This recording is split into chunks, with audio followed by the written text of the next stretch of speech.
everybody, John Van Dyke here for New Jersey Exposed. Today is Sunday, December 12th, 2021. Time is 10:04 a.m. And yes, Jersey time.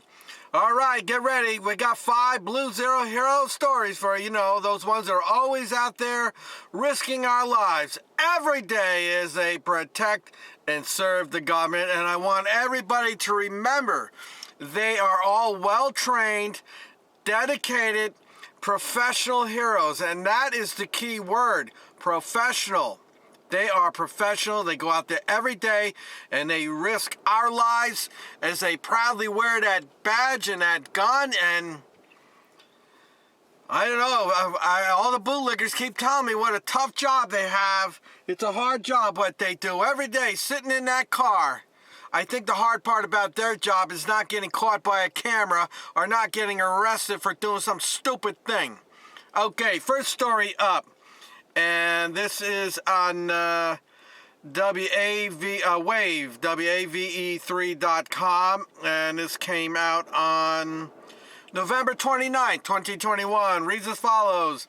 Shepherdsville cop charged with DUI in Whitley County resigns from force. Here's the story right there. And of course, I will put the link in the description. So if you don't want to hear me babble, you don't want to look at my face, you can go right to the description and click on the link.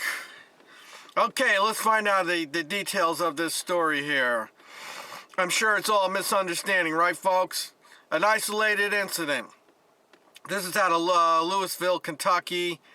And let's see what it says. A man employed by the city of Shepherdsville as a police officer was arrested over the weekend for driving under the influence in southeastern Kentucky. Christopher Anthony Cowan, 40, of Shepherdsville, was arrested late Saturday by Corbin police for operating a motor vehicle under the influence, disorderly conduct, and leaving the scene of an accident. His arrest report says while Corbin firefighters were on call at the Corbin Speedway store just before 11 p.m., they saw a Dodge Ram pickup run a red light and travel at a high rate of speed while going up a hill leading to the Corbin Avenue.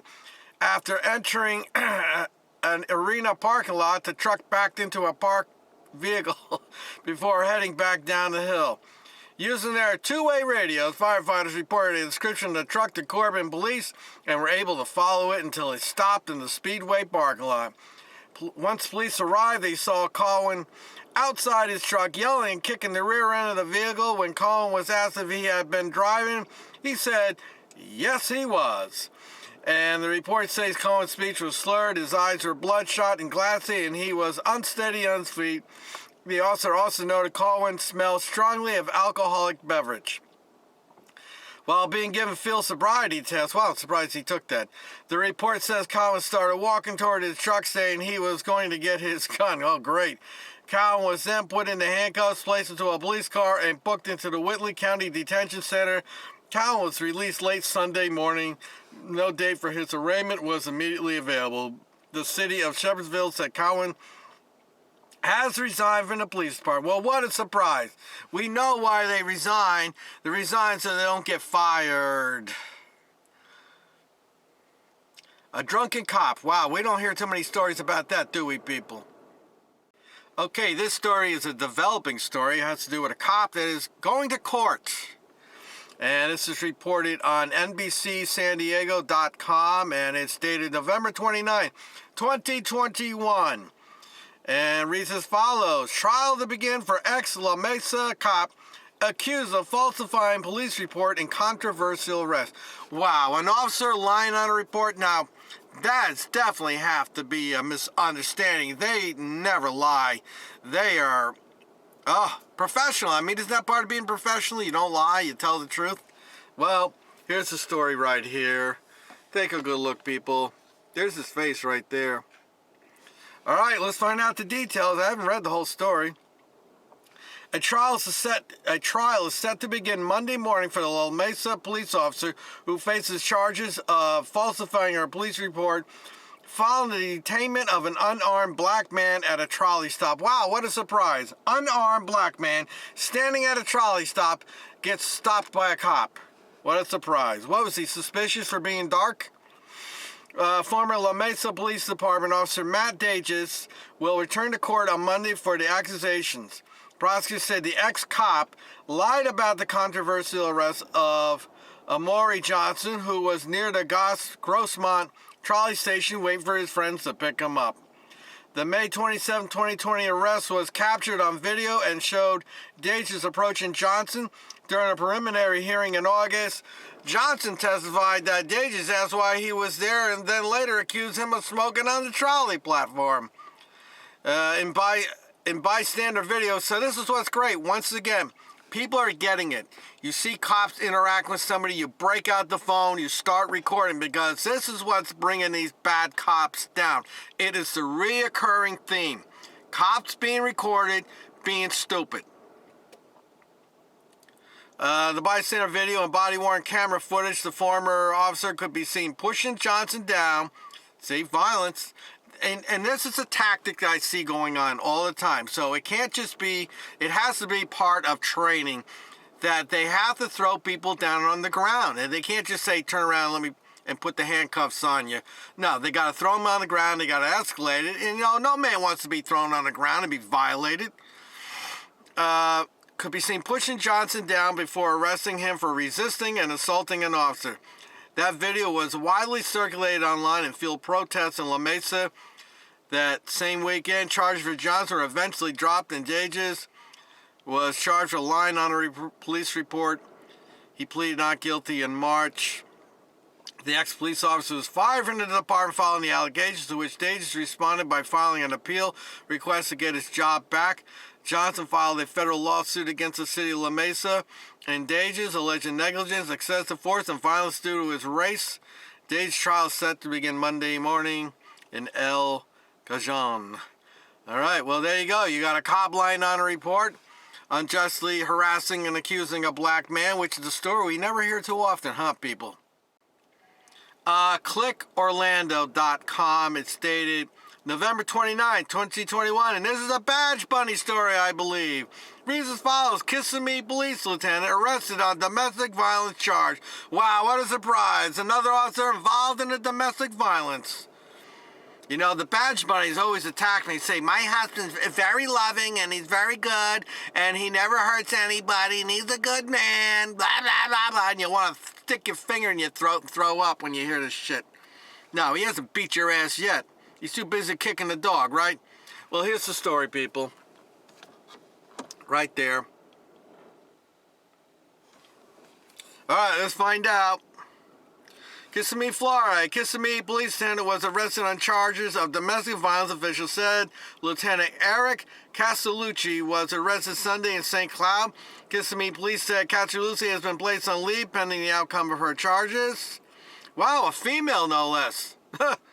I'll take back what I said. You don't hear too many stories about women. All right, listen, and whether it's a private sector or with a cop, you don't hear too many stories. Kissimmee police said Castellucci has been placed on leave pending the outcome of her charges. The Kissimmee Police Department takes domestic violence allegations seriously, especially when it involves one of the agency's members, because we need to know how to cover it all up so nobody finds out about it. The agency said in a statement. Due to this being an open and active investigation, the department is unable to release any information because they have to rewrite the narrative so that there'll be less of a problem. Because if they were to put the information out there, we all could formulate the correct story narrative. And will not be providing any interviews. According to a charge affidavit, Castellucci and her roommate. Is this a lesbian story? Lesbian story. According to the charging affidavit, Castellucci and her roommate, who have lived together for 2 years, were drinking wine and putting in bundles together when they got into an argument. I wonder if they ever have tickle parties where they get drunk and tickle each other. The roommate tried to leave, but Castellucci ripped the roommate's sweater. The affidavit said Castellucci was prevented the roommate from leaving the home, according to the affidavit. At one point, Castellucci spontaneously said, "A bottle of wine will do this to you." The affidavit said neither was seriously injured. Castellucci was arrested and taken to Osceola County Jail. All right, I don't know if it's a lesbian story or not, but yeah, I'll tell you what, I'll take the bet that it is, because they would have said it's a guy, and first of all, a guy probably would have not allowed her to assault him. So, I'm going to go with it being a lesbian story. We got another sexual predator on the loose, out protecting and serving the government. And this one is on krqe.com. It comes out of New Mexico. And this is dated November 30th. Isleta police officer accused of raping woman he arrested for DWI. This really is there's a woman posted on one of my stories I did, and she said this is one of a woman's worst nightmares, is being pulled over by a cop on a dark road or isolated place. Okay, so it says, here's the story right here. Let me take a look. There it is. All right, let's find out. A New Mexico police officer is behind bars accused of raping a drunk driving suspect while taking her to jail. The alleged victim says she felt she had no choice, fearing he would add charges or worse. Leon Martin, 22, was arrested Tuesday by New Mexico State Police. They say Martin, who worked for the Isleta Police Department, admitted too much of what happened. The woman, here's a picture of him too, right here. What happened here? Oh, it's a video playing. Okay. The woman reported the assault last week at the hospital, saying she was arrested for DWI in the Isleta Pueblo by Martin. On the way to jail, she says Martin pulled his patrol car over into a dark area and asked her to come to the driver's side. She says he took off his vest and gun belt and then raped her. Angel Charlie, executive director of the Coalition to Stop Violence Against Native Women, says while it's frustrating, someone sworn to protect their community, well, they don't protect people, they enforce laws. See, the propaganda is the virus is even planted in people who are trying to fight against this stuff. Their communities abuse that power. It's not uncommon, and I can agree to that. Rape is fundamentally about abuse of power, and that's essentially what they are seeing here. That's essentially what cops do for the most part. They abuse their powers.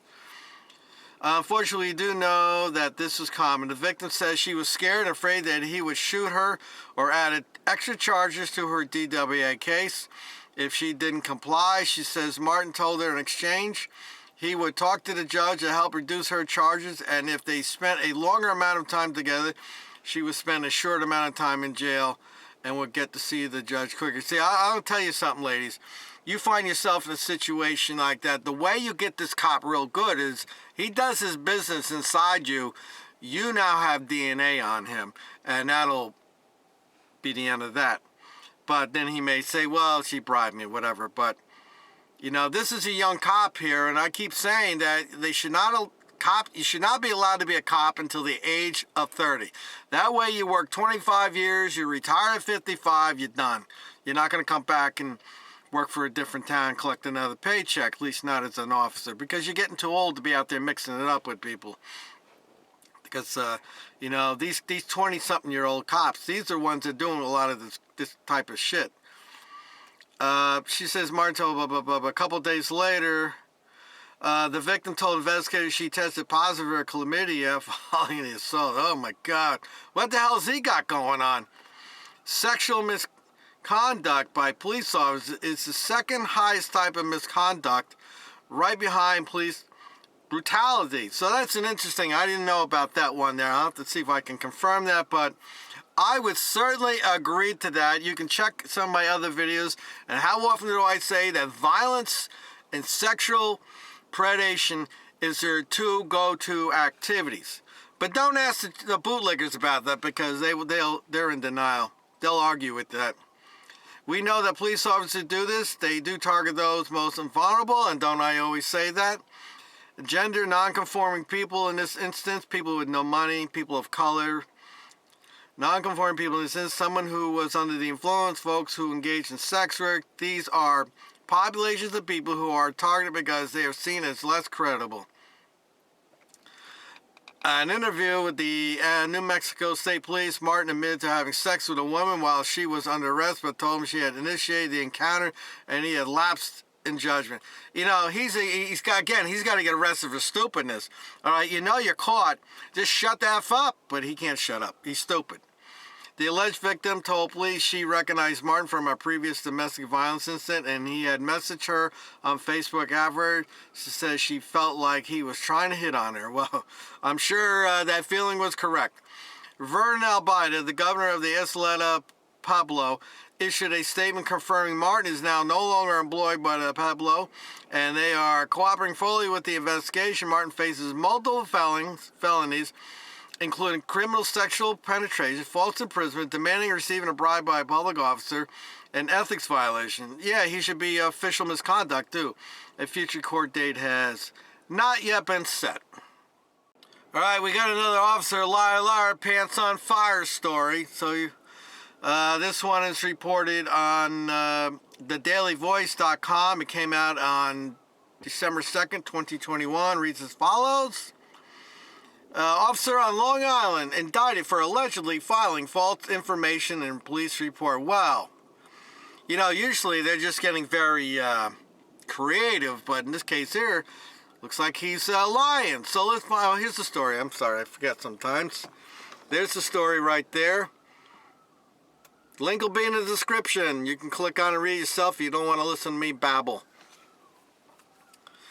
Okay, Suffolk County Police Officer Matthew Cameron, age 33 of Commack, was charged Thursday, December 2nd with offering false instrument for filing, said Suffolk County District Attorney Timothy Sinney. The indictment comes after a 9-month investigation into the actions of Christopher Cruz, who was arrested on Wednesday, February 24th. Wow, that long, huh? According to Sinney, the special grand jury found reasonable cause to believe that Cameron made a false sworn statement in support of a criminal complaint charging Cruz with resisting arrest. The investigation revealed that earlier on Tuesday, February 23rd, Charles Hospital had released Cruz after detoxification treatment. Cruz then obtained cans of hairspray from a local store. An area resident later found several empty hairspray cans in her car. DA's office down the road from where the empty hairspray cans were discovered. Cruz found an unlocked Jeep Grand Cherokee with its keys fob inside and drove away, the DA's office said. Suffolk County PD officers found Cruz driving a stolen vehicle and pursued him, during which he collided with 2 police vehicles and almost hit officers before the Jeep became stuck in the snow. Cruz broke the Jeep's window to remove The officers broke the Jeep's window to remove Cruz, and a body camera began recording after he had been handcuffed. An officer then brought Cruz to his feet, restraining him by holding the back of Cruz's coat. While Cruz was standing up, held by the officer, Cameron moved behind Cruz, allegedly kicked Cruz in his right calf and pushed him in the back. The DA said the officers then grappled Cruz to get him under control. The officers all denied assaulting Cruz and asserted that any application of force was intended to subdue, secure Cruz following a dangerous police chase and his resistance to apprehension, the DA's office said. No other officer found to have done anything wrong by the grand jury. Cameron was arraigned and released on his own recognizance. Well, as I've said before, if they have to chase you, you're going to get hurt. That's just what I've been told by cops that I've talked to. These are retired cops, I might add. You're going to run, you're going to get punched. You're going to get hurt.